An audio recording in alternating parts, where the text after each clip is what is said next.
Takže dobrý den, já vás zdravím a chtěla jsem vám představit jeden z nejprodávanějších výrobků na našem e-shopu a to je podložka pod Thermomix.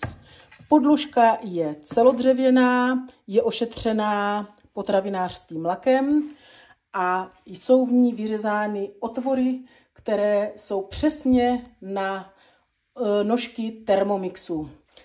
Správně se s Thermomixem po podložce v žádném případě nesmí manipulovat, posouvat, protože právě jsou v nožkách umístěny váhy, takže by se váha strhala a zničila a vážila by špatně. Podložka slouží k tomu, aby se právě s Thermomixem mohlo pohybovat.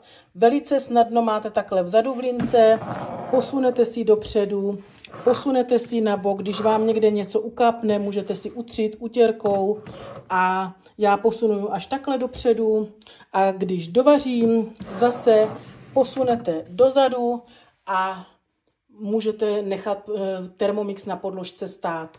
Podložka je velice nenápadná, víceméně s ní vylízá jenom takhle ucho, krásně takhle z boku, není skoro vidět, takže nenarušuje vzhled vašeho Thermomixu a vynikne jeho krásný design. Takže podložky máme opět skladem, můžete objednávat a ať se vám líbí.